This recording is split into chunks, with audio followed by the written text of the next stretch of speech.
Hello dear students, welcome to the class learn with साक्षी।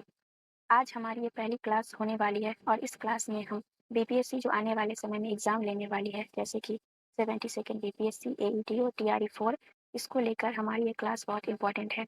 इस class में हम modern history से जुड़े यूरोपीय आगमन से 1857 तक की क्वेश्चंस को सॉल्व करेंगे, जो हमारे एग्जाम के दृष्टिकोण से बहुत इंपॉर्टेंट है। इसमें हम क्वेश्चन के जरिए पूरे टॉपिक को रिवीजन करने का प्रयास करेंगे। साथ ही आप लोग भी मेरे आंसर बताने से पहले क्वेश्चन को सॉल्व करने की कोशिश करना और देखना वो सही होता है या नहीं। वीडियो के अंत में आप मुझे कमेंट में बताना कि आपने कितने क्वेश्चन सही किए और कौन कौन से क्वेश्चन कहाँ पे गलत हुए।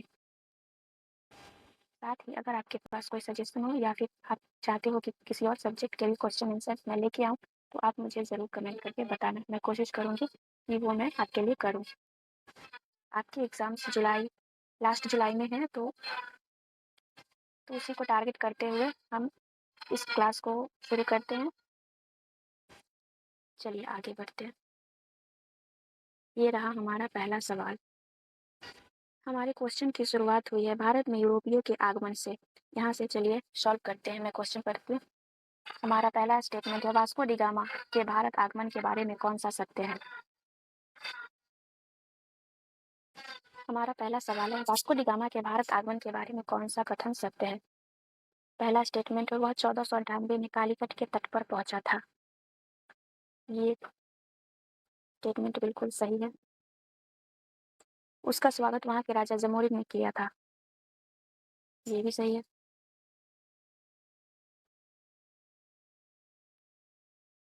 वह पुर्तगाल का निवासी था। ये भी सही है। इसका आंसर हो जाएगा 1, 2, 3, तीनों सही। आइए इसकी एक्सप्लेनेशन देख लेते हैं। हम जानते हैं कि वास्को डी गामा पुर्तगाल का निवासी था और वो भारत आने वाले रास्तों की खोज में निकला था। वो यहाँ पे केरल में सबसे पहले केरल के कालीकट के, जिसे अभी कोझिकोड कहते हैं, वहां पहुंचा था। उस समय कालीकट का शासक जमोरिन था। जमोरिन कोई राजा का नाम नहीं था, बल्कि ये एक पदवी थी। जमोरिन ने वास्को डी गामा का स्वागत किया क्योंकि उसे लगा कि उसे इससे व्यापार में फायदा होगा, व्यापार बढ़ेगा।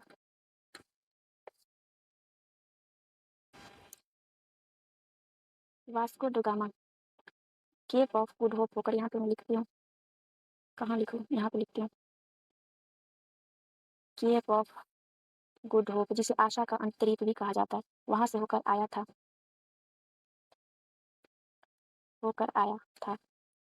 भारत आने का समुद्री मार्ग खोजने का श्रेय उसे ही दिया जाता है। भारत आने वाले समुद्री मार्ग के खोज का श्रेय उसे ही दिया जाता है। चलिए आगे बढ़ते हैं।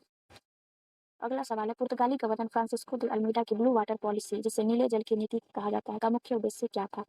इसके ऑप्शन है, भारतीय भूमंडल पर कब्जा करना, हिंद महासागर पर प्रभुत्व स्थापित करना, मुगल साम्राज्य के साथ संधि करना, भारत में ईसाई धर्म का प्रचार करना। इसका आंसर होगा बी, हिंद महासागर पर प्रभुत्व स्थापित करना। इसे देखते हैं। Francisco de Almeida.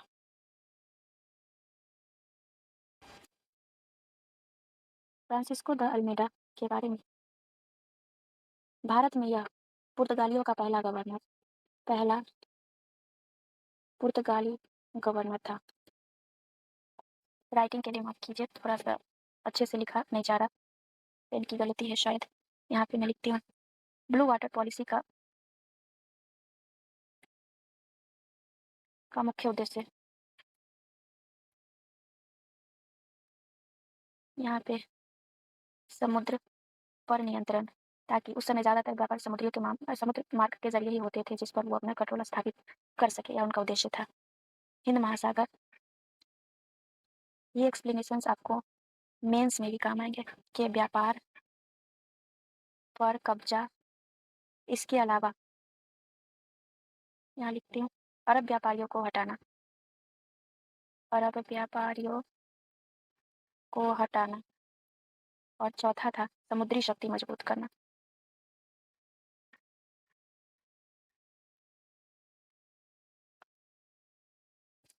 इसके अलावा पुर्तगाली समझ गए थे कि जो समुद्र पर राज करेगा वही व्यापार पर राज करेगा। इसके लिए उन्होंने शक्तिशाली नौसेना बनाई। समुद्री मार्गों पर किले बनाए और जो भी जहाज उस क्षेत्र से जाते थे जहाँ पे उन्होंने अपनी नौसेना लगाई हुई थी, वहाँ उन जहाज़ों से टैक्स वसूलते थे।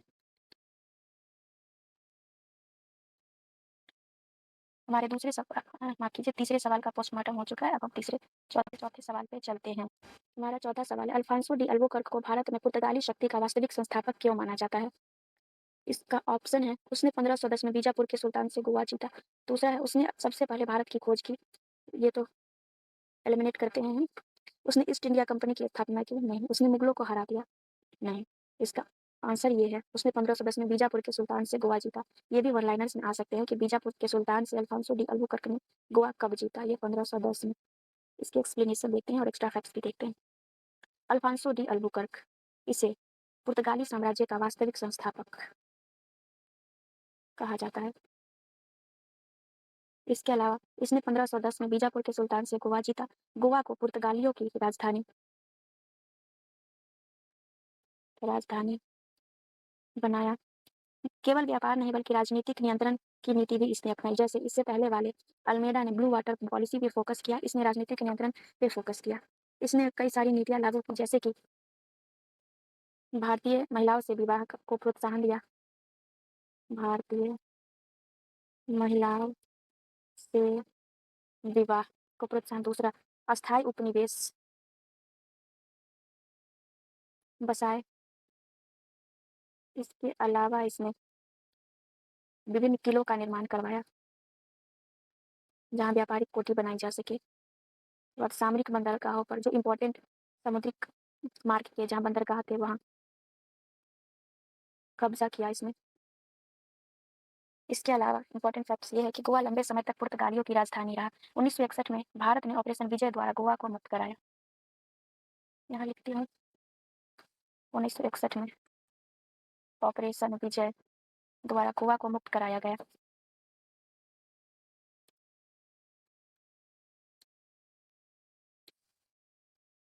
पांचवा सवाल है, डच ईस्ट इंडिया कंपनी के बारे में कौन सा कथन गलत है? आइए इसे भी एलिमिनेट मेथड से सॉल्व करने का प्रयास करते हैं। उन्होंने अपनी पहली फैक्ट्री 1605 में मछलीपट्टनम में खोली।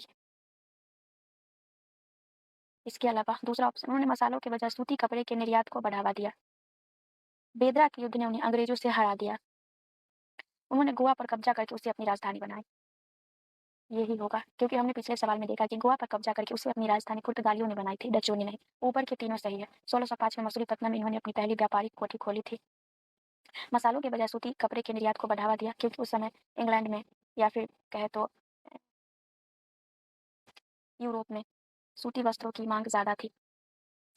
और 1769 में, माफ कीजिए 59 में बेदरा का युद्ध में अंग्रेजों ने उन्हें हरा दिया, जिसके बाद उन्हें भारत से जाना पड़ा।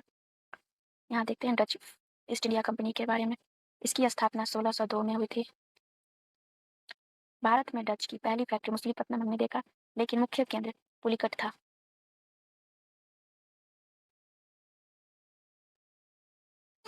मसालों का व्यापार इनका उद्देश्य था। भारत में अंग्रेजों से इनकी प्रतिस्पर्धा बढ़ गई थी, जिससे उन्हें भारत में व्यापार करने में काफी समस्याओं का सामना करना पड़ा। अंततः बेदरा के युद्ध के बाद उन्हें यहाँ से जाना ही पड़ा। हमारा अगला सवाल है, ब्रिटिश ईस्ट इंडिया कंपनी को चार्टर किसने और कब प्रदान किया? पहला ऑप्शन, महारानी एलिजाबेथ प्रथम ने 31 दिसंबर 1600 को। दूसरा है महारानी विक्टोरिया ने 1858 में। इसे तो आप बहुत आसानी से एलिमिनेट कर सकते हैं। किंग्स जेम्स प्रथम ने 1608 में, जहांगीर ने 1615 में। आइए इसका एक्सप्लेनेशन देखते हैं। सबसे पहले हमें इस क्वेश्चन से ये पता चला कि ईस्ट इंडिया कंपनी को इंग्लैंड की महारानी एलिजाबेथ प्रथम ने चार्टर दिया। चार्टर क्या होता है?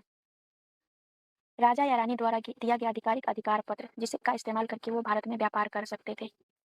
इसके जरिए कंपनी को निम्न अधिकार दिए गए, जैसे पूर्वी देशों के साथ व्यापार, वो व्यापार के क्रम में युद्ध कर सकते थे, संधि कर सकते थे, अपने सिक्के लागू कर सकते थे, अर्थात हर वो चीज कर सकते थे जिससे उन्हें व्यापार करने में आसानी हो। शुरुआत में कंपनी भारत में सिर्फ व्यापार करने आई थी, लेकिन बाद में वो यहाँ के शासक बन गए। अंग्रेजों ने अपना पहला व्यापारिक कारखाना सूरत में स्थापित किया था। कंपनी की स्थापना के समय भारत में शासक अकबर थे। अगला सवाल, मुगल दरबार में आने वाला पहला अंग्रेज दूत कौन था? इसका आंसर हो जाएगा captain William Hawkins. William Hawkins 1608 में मुगल सम्राट जहांगीर के दरबार में आए थे। उनका उद्देश्य था व्यापार की अनुमति लेना। इसके अलावा सूरत में फैक्ट्री खोलना। लेकिन उन्हें इस कार्य में सफलता नहीं मिली। क्यों नहीं मिली, ये देखते हैं। क्योंकि जब मुगल आए उससे पहले पुर्तगाली आ चुके थे और भारत में पुर्तगालियों का प्रभाव ज्यादा था। मुगल दरबार अंग्रेजों पर भरोसा नहीं करना चाहता था। इसके बाद सर थॉमस रो आए। थॉमस रो 1615 में आए। इन्होंने जहांगीर से व्यापारिक सुविधाएं प्राप्त करने में सफलता हासिल की।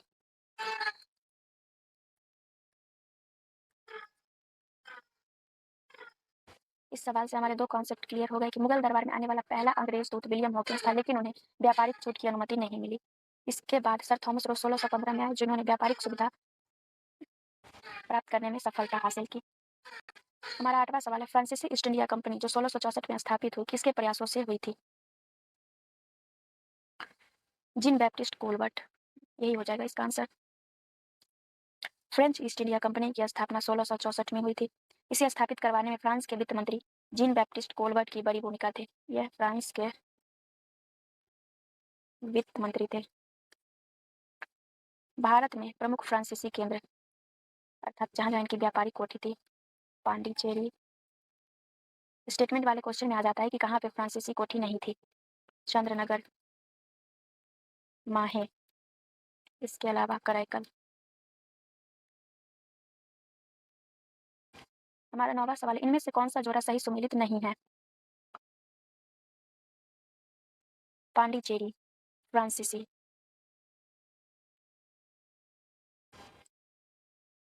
इसे भी हम एलिमिनेट करने की कोशिश करते हैं। पांडिचेरी फ्रांसीसी, गोवा पुर्तगाल, ये नहीं, पुर्तगाली डच, मद्रास डेनिश। ये हालांकि क्वेश्चन में पूछा है कौन सा सुमेलित नहीं है, तो ये हो जाएगा सही आंसर, क्योंकि मद्रास अंग्रेजों का मुख्य केंद्र था। डेनिश मुख्य केंद्र थे ट्रंकोवार, तमिलनाडु, और फिर श्रीरामपुर, बंगाल। अगला सवाल, यूरोपीय शक्तियों के भारत आने का सही क्रम क्या है? ये तो आप लोगों को पता ही होगा। इसकी एक ट्रिक है, पेड कर दे फीस। पुर्तगाली, यहाँ पे इंग्लिश यानी British, Dutch, Denmark, France, Sweden. यहाँ पे ये आगे पीछे हो जाएगा, माफ कीजिए, ये नहीं, ये हो जाएगा पुर्तगाली, डेनिश, इंग्लैंड, डच। यहाँ पे ये इसका आंसर हो जाएगा पुर्तगाली, डच, अंग्रेज, फ्रांसीसी। ये बड़ा सवाल है, इसे देखते हैं। पुर्तगाल भारत आने वाले पहले और यहाँ से जाने वाले सबसे अंतिम यूरोपीय थे। इसमें स्टेटमेंट बेस्ड है। उन्होंने 1510 में बीजापुर के सुल्तान से गोवा जीता और उसे अपनी मुख्य शक्ति का केंद्र बनाया। ये सही, हमने पीछे डिस्कस किया। भारत में प्रिंटिंग प्रेस और तंबाकू की खेती की शुरुआत पुर्तगालियों ने ही की थी। ये भी सही है। इसका आंसर हो जाएगा 1 और 2। ये 3 कहाँ से आ गया भाई? 3 तो है ही नहीं इसमें। कोई बात नहीं, इसका आंसर ये हो जाएगा। आइए इस प्रश्न का ऑपरेशन करते हैं। इस प्रश्न से हमें ये पता चला कि भारत में सबसे पहले पुर्तगाली आए और जाने वाले भी सबसे अंतिम में पुर्तगाली ही थे। इन्होंने 1510 में बीजापुर के सुल्तान से गोवा जीता। यहाँ पे गोवा के अलावा दमन, दीव, तीनों 1961 तक पुर्तगालियों के पास ही थे, जिसे ऑपरेशन विजय के द्वारा उनसे छीना गया और उन्हें यहाँ से रवाना किया गया। दोस्तों, अगर ये इसे हम स्टेटमेंट 1 बनाएं, इसे 2 बनाएं और इसे 3 बनाएं, हालांकि ये भी क्वेश्चन नहीं है, ये स्टेटमेंट ही है, तो हमारा ये वाला आंसर सही हो जाएगा, 1, 2 और 3। तीसरा हमारा स्टेटमेंट है, भारत में प्रिंटिंग प्रेस, तंबाकू की खेती की शुरुआत पुर्तगालियों ने ही की थी। ये भी बिल्कुल सही है। हमारा अगला सवाल है, डच ईस्ट इंडिया कंपनी के बारे में क्या सही है? डचों ने अपनी पहली फैक्ट्री 1605 में मछलीपट्टनम में स्थापित की थी। ये बिल्कुल सही है, हमने पीछे देखा। उन्होंने मसालों के स्थान पर भारतीय सूती कपड़ों के निर्यात को महत्व दिया। ये भी सही है। 1759 में बेदरा के युद्ध में अंग्रेजों से हारने के बाद भारत में उनका प्रभाव समाप्त हो गया। ये भी सही है। इसका आंसर भी ये हो जाएगा, तीनों सही। आइए ऑप्शंस को देखते हैं। सूती कपड़ों के व्यापार को बढ़ाया, विशेषकर बंगाल, गुजरात और कोरोमंडल तट के कपड़े यूरोप भेजे जाते थे। तीसरा स्टेटमेंट है हमारा, बेदरा के युद्ध के बाद उनकी शक्ति समाप्त हो गई। ये बिल्कुल सही, अंग्रेजों ने उन्हें हरा दिया। उसके बाद अंग्रेज सबसे ताकतवर होकर उभरे। यहाँ के बाद डच कंपनी इंडोनेशिया चली गई, जहाँ उन्होंने सफलता हासिल की और उसके बाद वो वहीं से अपना व्यापार चलाने लग गए। अगला सवाल, ब्रिटिश ईस्ट इंडिया कंपनी की शुरुआत के बारे में कौन सा कथन सत्य है? पहला कथन, महारानी एलिजाबेथ प्रथम ने 31 दिसंबर 1600 को कंपनी को 15 वर्षों के लिए व्यापार का अधिकार दिया था। ये बिल्कुल सही। कैप्टन हॉकिंस 1608 में हेक्टर नामक जहाज से जहांगीर के दरबार में पहुंचा था। ये भी सही है। सर थॉमस रो को जहांगीर ने इंग्लिश खान की उपाधि दी थी। नहीं, ये गलत है। इंग्लिश खान की उपाधि इन्हें मिली थी।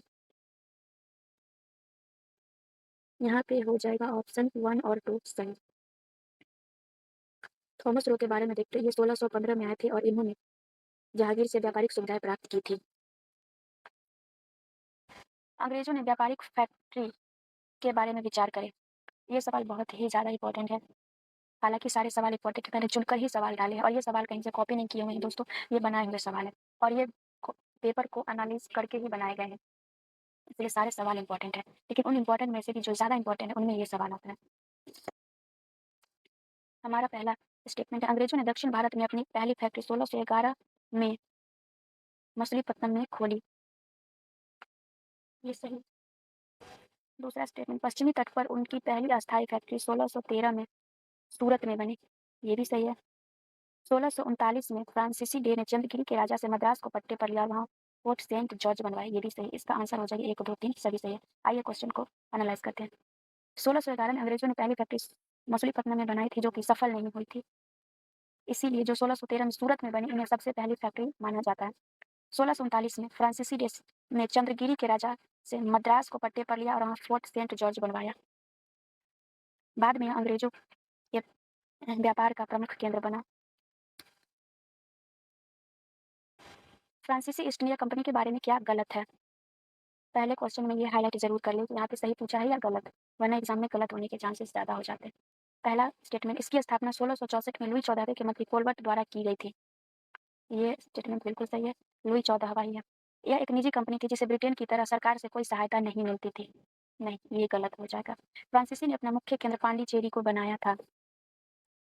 ये बिल्कुल सही स्टेटमेंट है। आइए इसका एक्सप्लेनेशन देखते हैं। फ्रांसीसी कंपनी एकमात्र कंपनी थी जो सरकारी सहायता पर निर्भर थी। एकमात्र सरकारी कंपनी। इसका आंसर हो जाएगा केवल 2। फ्रांसीसियों के प्रमुख व्यापारिक केंद्र थे चंद्रनगर, माहे, करैकल। कर्नाटक युद्ध के बारे में ये सवाल है। कर्नाटक युद्ध के बारे में सत्य कथन पहचाने। पहला स्टेटमेंट है हमारा, प्रथम कर्नाटक युद्ध ऑस्ट्रिया के उत्तराधिकार युद्ध का विस्तार था। ये बिल्कुल सही है, ये ऑस्ट्रिया के उत्तराधिकार युद्ध का ही विस्तार था। दूसरा, द्वितीय कर्नाटक युद्ध में डुप्ले की कूटनीति के कारण फ्रांसीसियों की हार हुई थी। नहीं, ये गलत है। हालांकि इस युद्ध में डुप्ले की कूटनीति सफल रही थी, परंतु फ्रांस सरकार ने उसे वापस बुला लिया। यही उनकी सबसे बड़ी गलती बनी, जिसके बाद 1760 में वालीबाज के युद्ध में फ्रांसीसी हार गए और उन्हें भारत से जाना पड़ा।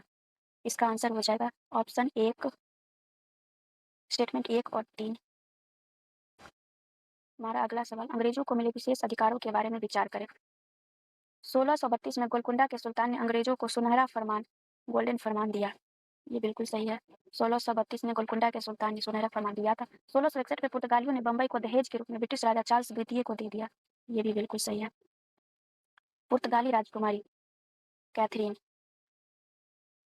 से विवाह हुआ चार्ल्स द्वितीय का, जिसके कारण दहेज में पुर्तगालियों ने अंग्रेजों को बंबई दे दिया। तीसरा हमारा स्टेटमेंट, 1717 में मुगल सम्राट फारूक सियफ ने कंपनी को मैग्ना कार्टा जारी किया। ये भी बिल्कुल सही। इसका आंसर हो जाएगा सब सही है।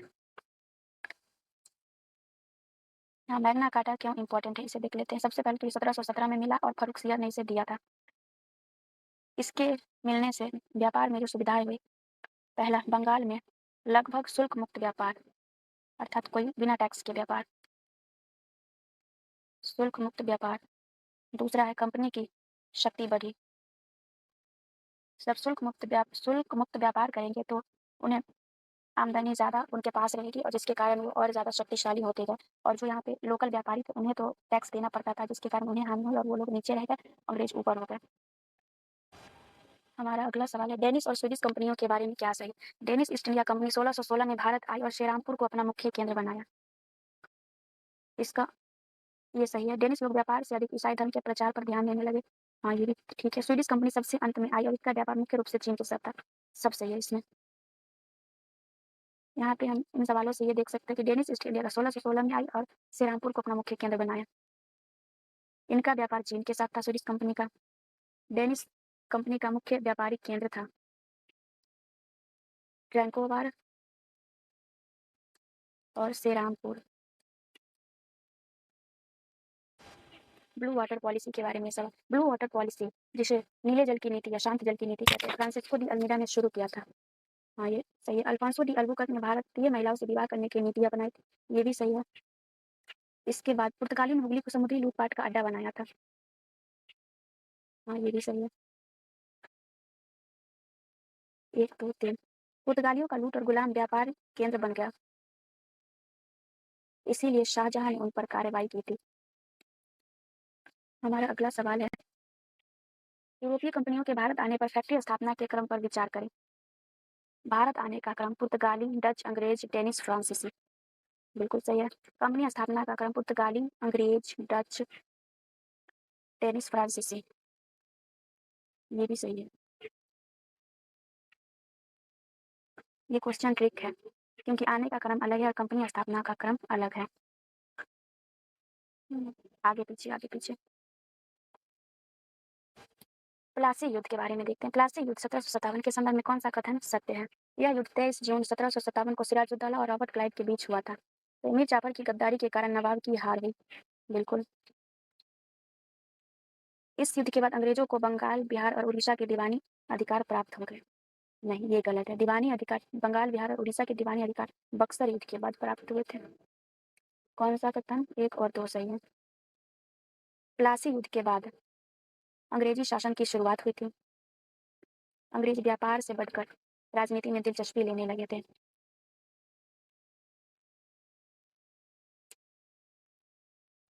और मीर जाफर से कठपुतली नवाब भी कहा जाता है क्योंकि ये नवाब तो बन गया सिराजुद्दौला की मृत्यु के बाद, लेकिन ये अंग्रेजों के हाथों की कठपुतली बनकर रह गया था। बक्सर के युद्ध के बारे में विचार करिए। यह युद्ध हेक्टर मुनरो के नेतृत्व वाली सेना और मीर कासिम, शुजा-उद-दौला और शाह आलम द्वितीय की संयुक्त सेना के बीच था। बिल्कुल सही। यह युद्ध 1764 में हुआ था और ये अंग्रेजों और मीर कासिम, शुजा-उद-दौला, शाह आलम द्वितीय के बीच हुआ। इसका परिणाम हुआ कि पहले दूसरा स्टेटमेंट देख लेते हैं। इस युद्ध ने अंग्रेजों को उत्तर भारत का वास्तविक शासक बना दिया। जी बिल्कुल सही। युद्ध के बाद 1765 में इलाहाबाद की संधि हुई। ये भी सही है। सारे सही है। बक्सर के युद्ध का परिणाम अंग्रेज उत्तर भारत के वास्तविक शासक बन गए। बंगाल, बिहार और उड़ीसा की इसके बाद इन्हें बंगाल, बिहार और उड़ीसा की दीवानी मिल गई। इस समय अंग्रेजी सेना का नेतृत्व हेक्टर मुनरो कर रहे थे। यह युद्ध प्लासी से ज्यादा महत्वपूर्ण युद्ध माना जाता है। बंगाल में द्वैध शासन के बारे में क्या सही है? इसे रॉबर्ट क्लाइव द्वारा लागू किया गया था। हाँ, इसमें राजस्व वसूलने के अधिकार अंग्रेजों के पास थे और प्रशासन नवाब के पास। बिल्कुल सही। वॉरेन हेस्टिंग्स ने 1772 में इसे समाप्त कर दिया। इसका भी ऑप्शन ये हो जाएगा 1, 2 और 3। आइए इसका एक्सप्लेनेशन देखते हैं। द्वैध शासन का मतलब ये होता है डबल शासन, जिसमें राजस्व वसूलने का अधिकार अर्थात वित्तीय अधिकार अंग्रेजों के पास थे और जितने प्रशासन से संबंधित कार्य होते हैं वो नवाब के पास, अर्थात शक्ति अंग्रेजों के पास और जिम्मेदारी नवाब के पास। 1772 में वॉरेन हेस्टिंग्स ने इसे समाप्त कर दिया था। अगला सवाल, आंग्ल मैसूर युद्ध के संदर्भ में कौन सा कथन सही है? पहला स्टेटमेंट है, प्रथम आंग्ल मैसूर युद्ध में हैदर अली ने अंग्रेजों को हराया था। बिल्कुल।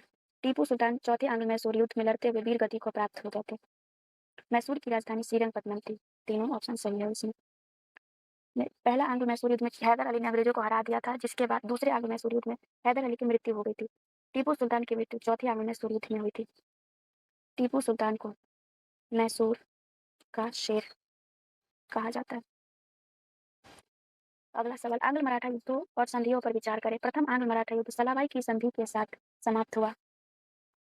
बिल्कुल। तृतीय आंग्ल मराठा युद्ध के बाद पेशवा का पद समाप्त कर दिया गया। नाना फडणवीस मराठा कूटनीति के प्रमुख स्तंभ थे। इसका आंसर भी ये सभी सही हो जाएगा। इस सवाल से हमें ये भी पता चला प्रथम आंग्ल मराठा युद्ध हुआ जिसके बाद सलाबाई की संधि से समाप्त हुआ। सलाबाई की संधि 1782 में हुई थी। तीसरा आंग्ल मराठा युद्ध 1817-18 में हुआ था। नाना फडणवीस को मराठा राजनीति का चाणक्य कहा जाता है। अंग्रेजों की विस्तारवादी नीतियां, इसके बारे में माफ कीजिए, यहाँ पे टाइपिंग मिस्टेक है। वेलेस्ली की सहायक संधि के बारे में क्या सही है? इस संधि को स्वीकार करने वाला पहला राज्य हैदराबाद था। हैदराबाद ने 1798 में स्वीकार किया था। इसके तहत भारतीय राजाओं को अपने यहाँ ब्रिटिश सेना रखनी पड़ती थी और उसका खर्च उठाना पड़ता था। बिल्कुल सही है। राजा अपनी विदेश नीति स्वतंत्र रूप से चलाने के लिए स्वतंत्र थे नहीं। अंग्रेजों ने जब ये विस्तारवादी नीति यानी सब्सिडी अलायंस लागू की, उसका मतलब ही था कि वो राज्य पे कंट्रोल करना चाहते थे और राजा से सभी तरह के स्वतंत्र रूप से जो निर्णय वो लेते थे वो अपने अंडर रखना चाहते थे। इसे आप एलिमिनेट कर सकते हैं कि जब अंग्रेज सब्सिडी अलायंस इन पे थोपा गया तो ये कुछ भी अपना स्वतंत्र रूप से चलाने के लिए स्वतंत्र नहीं थे। इसका आंसर हो जाएगा 1 और 2। सहायक संधि की शर्तें भी यही थी कि वहाँ उन्हें अपने पास ब्रिटिश सेना रखनी पड़ेगी, उनका खर्च उठाना पड़ेगा और विदेश नीति स्वतंत्र नहीं होगी। पहला राज्य हैदराबाद ही था सहायक संधि स्वीकार करने वाला। ये डलहौजी की हड़प नीति से संबंधित, इसके तहत दत्तक पुत्र का उत्तराधिकार से वंचित कर दिया गया। बिल्कुल। सतारा इस नीति के तहत हड़पा गया पहला राज्य था। हाँ, अवध को कुशासन के आरोप में ब्रिटिश साम्राज्य में मिला लिया गया। इस प्रश्न से हमें बहुत सारे फैक्ट्स मिलते हैं, जैसे हड़प नीति का मतलब ये था कि जो जिन राजा के पास अपने पुत्र नहीं थे और उन्होंने गोद लिया हुआ, उनके पुत्रों को उनकी सत्ता नहीं सौंपी जाएगी उनके बाद।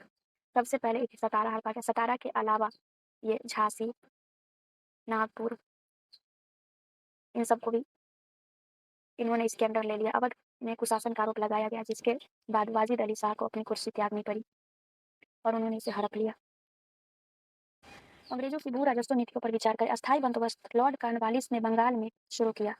रैयत व्यवस्था थॉमस मुनरो द्वारा मद्रास और बंबई में लागू किया गया। महलवाड़ी व्यवस्था में राजस्व का समझौता पूरे गांव या महल के साथ किया जाता था। इसमें तीनों सही। दोस्तों, ये स्टेटमेंट मैंने इसलिए डाले हैं क्योंकि हमारा उद्देश्य यहाँ पे क्वेश्चन आंसर सॉल्व करना नहीं है, बल्कि ज़्यादा से ज़्यादा आपके फैक्ट्स आपके माइंड में क्लियर हो जाए। इसके लिए हमने ऐसे ऑप्शन डाले हैं जिसमें ज़्यादातर क्वेश्चन में सारे सही हैं, ताकि हमें ज़्यादा से ज़्यादा फैक्ट्स मिल पाए। यहाँ पे हमें ये पता चला स्थायी बंदोबस्त कॉर्नवालिस ने बंगाल में शुरू किया था। थॉमस मुंडो ने इसे मद्रास और बंबई में लागू किया।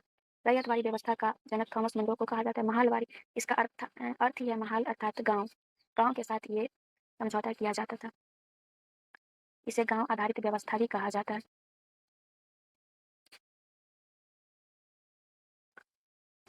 चार्टर एक्ट के बारे में यहाँ देखते 1813 के एक्ट द्वारा चीन और चाय के व्यापार को छोड़कर कंपनी का व्यापारिक एकाधिकार समाप्त कर दिया गया। ये भी एक बहुत इंपॉर्टेंट प्रश्न है। चाय और चीन के साथ व्यापार को छोड़कर सारे व्यापारिक अधिकार समाप्त कर दिए गए थे। 1833 के एक्ट द्वारा बंगाल के गवर्नर जनरल को भारत का गवर्नर जनरल बना दिया गया था। ये भी सही है। लॉर्ड विलियम बेंटिंक भारत के प्रथम गवर्नर जनरल बने। जी। 1833 के एक्ट द्वारा यहाँ पे जो चीन और चाय के व्यापार को छोड़ा गया था उसे भी समाप्त कर दिया गया, अर्थात अब किसी चीज़ पर अंग्रेजों का व्यापारिक एकाधिकार नहीं रह गया था। विलियम बेंटिक भारत के पहले गवर्नर जनरल बने थे। यहाँ पे सभी सही हो जाएगा। सामाजिक धार्मिक सुधार 1857 की पृष्ठभूमि। 19वीं सदी के समाज सुधारों के बारे में कौन सा कथन गलत है? लॉर्ड विलियम बेंटिक ने 1829 में सती प्रथा पर प्रतिबंध लगाया।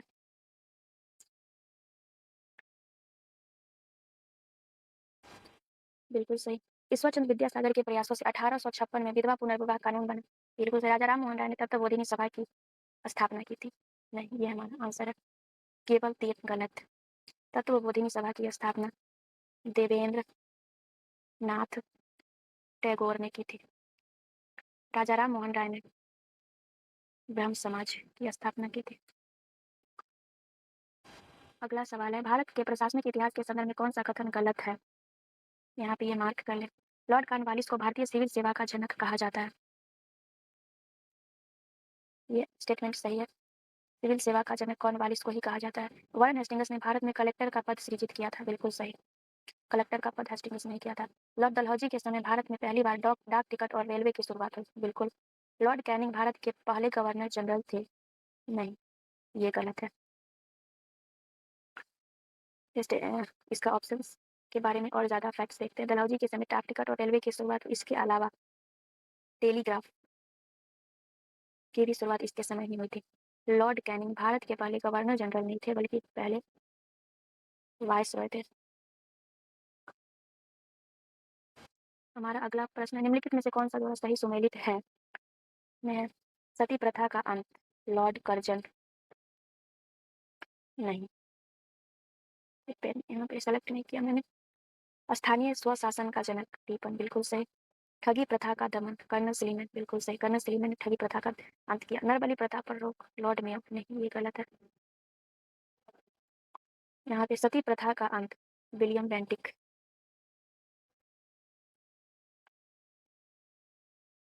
यहाँ पे विलियम बेंटिक। और नरबली प्रथा पर लॉर्ड हार्डिंग ने इस पे रोक लगाई थी। इसके अलावा हमारा अगला प्रश्न है, राजा रणजीत सिंह और पंजाब के संदर्भ में इन कथनों पर विचार करें। 1809 में अंग्रेजों और रणजीत सिंह के बीच अमृतसर की संधि हुई। बिल्कुल सही। अमृतसर की संधि 1809 में हुई थी। पंजाब का ब्रिटिश साम्राज्य में विलय 1849 में लॉर्ड डलहौजी द्वारा किया गया था। बिल्कुल सही। डलहौजी द्वारा 1849 में। 50 से एक कम, आप ऐसे याद रख सकते हो, क्योंकि डलहौजी का समय उसी समय था जैसे 53 में उन्होंने ट्रेन सेवा शुरू की थी। उस तरह से आप माइंड में ये रख सकते हो। याद करने का तरीका, कोहिनूर हीरा पंजाब के शासक दिलीप सिंह से लेकर महारानी विक्टोरिया को भेजा गया। बिल्कुल सही। इसमें सारे ऑप्शन सही है। राजा रणजीत सिंह को पंजाब का शेर कहा जाता है।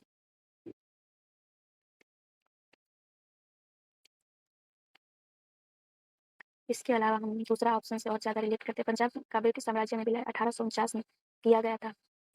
अमृतसर की संधि 1809 में की आई।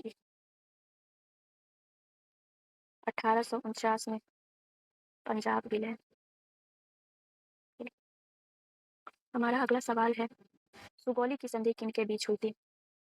सुगौली की संधि अंग्रेज और नेपाल के बीच, नेपाल की गोरखाओं के बीच। ये 1816 में हुआ था। इसका परिणाम हुआ कि कुमाऊं, गढ़वाल, सिक्किम, ये सभी क्षेत्र अंग्रेजों को मिल गए।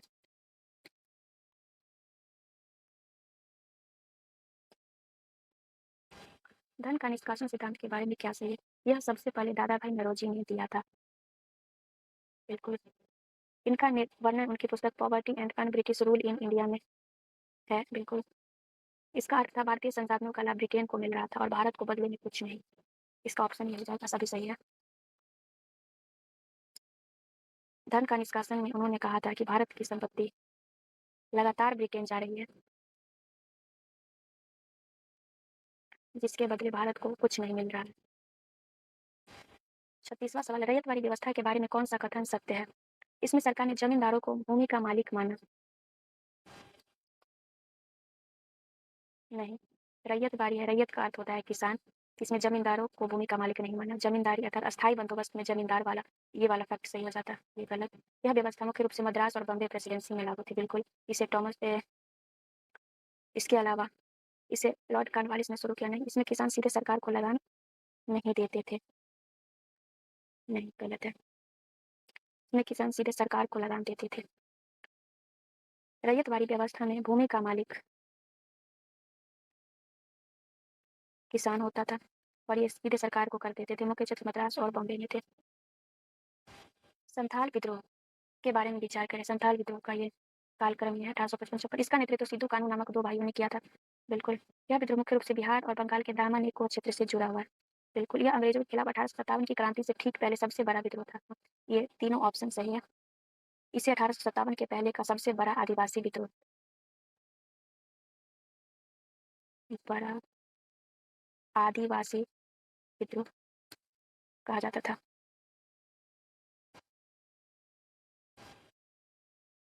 निम्नलिखित विद्रोह में उनके समय के अनुसार पहले से बाद के क्रम में लगाए। ये हो जाएगा। यहाँ पे ऑप्शन तो दिया नहीं है, क्रम यहाँ पे हम ऐसे ही लगा लेते हैं। सन्यासी विद्रोह, इनका कालक्रम सन्यासी विद्रोह 1763 से 1800 के बीच हुए थे। मुख्य रूप से 1770 के अकाल के बाद हुए थे बंगाल में। कोल विद्रोह 1831 1832, यह छोटा नागपुर क्षेत्र। इसके नेता बुद्धो भगत, जुआ भगत, छिंदराय मान की आदि थे। संथाल विद्रोह ये 1855-56, यह भी दामन एक वो क्षेत्र था, तो भागलपुर और उस तरफ का ये क्षेत्र। संथाल विद्रोह सिद्धू कानू चांद भैरव इसके नेता थे। माफ कीजिए, यहाँ पे मैंने गलत लिख दिया। यहाँ पे मुख्य रूप से मैं लिख देती हूँ दामन ए को क्षेत्र।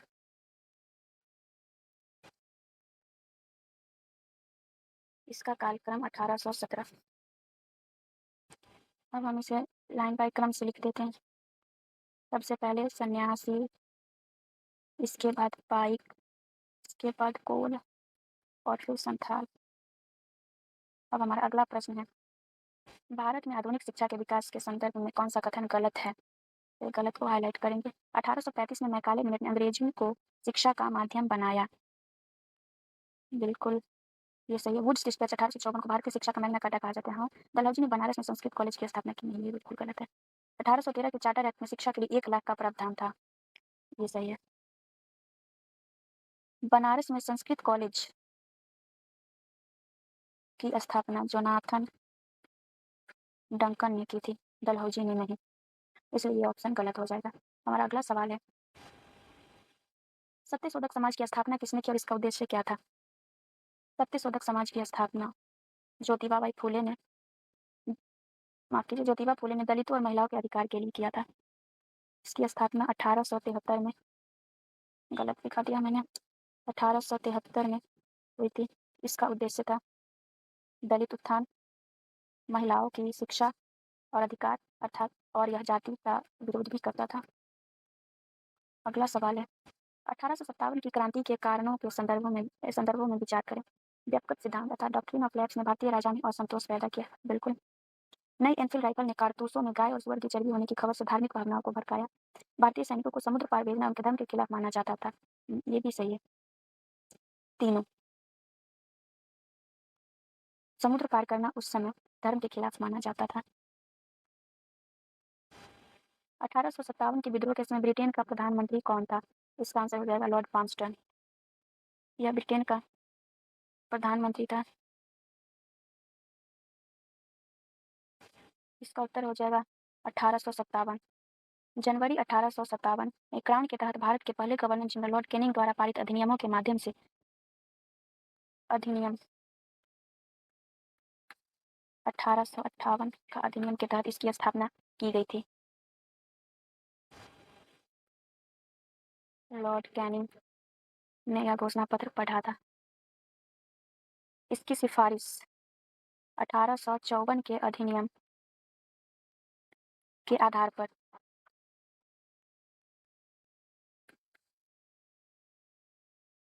विश्वविद्यालय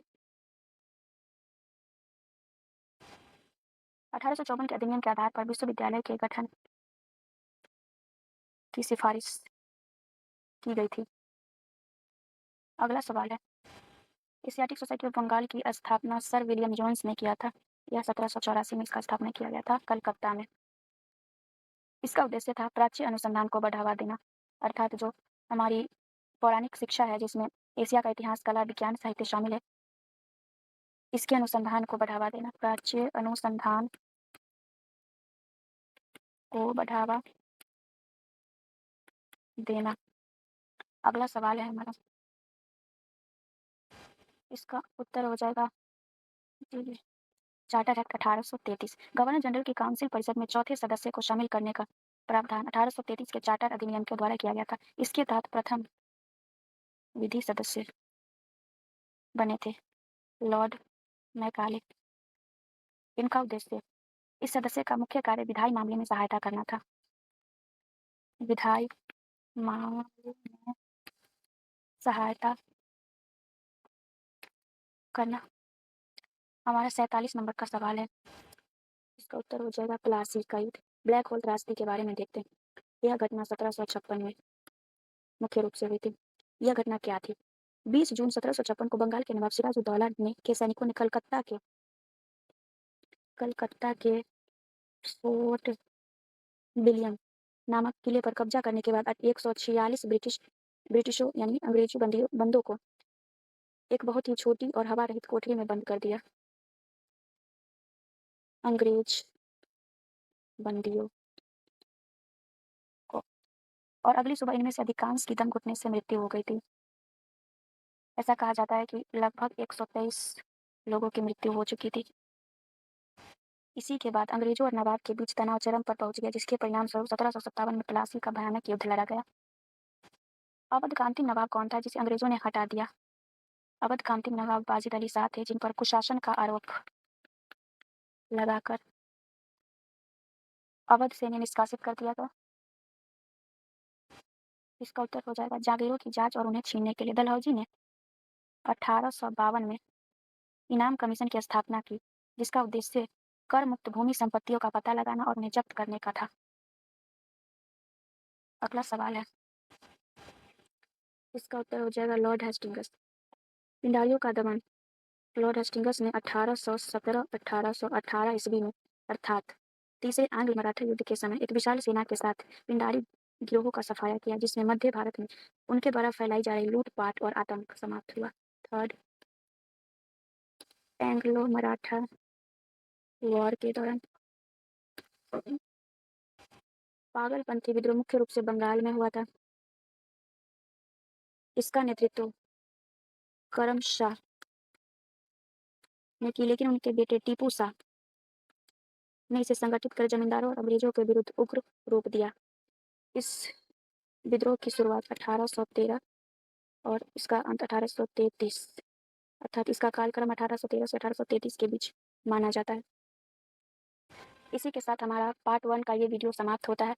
अगर आपने ये वीडियो अंत तक देखा है तो वीडियो देखने के लिए धन्यवाद। आई होप आपको वीडियो अच्छी लगी हो, और अगर आपके मन में कोई सजेशन हो या फिर इस प्रश्नों से जुड़ा कोई डाउट हो, इसके अलावा और अगर आपको कोई इसके अलावा अगर आप चाहते हैं कि मैं किसी और सब्जेक्ट के क्वेश्चन आंसर भी लेकर आऊँ, तो आप मुझे कमेंट सेक्शन में बताना, कोशिश करूँगी मैं वो भी लेकर आ जाऊँ।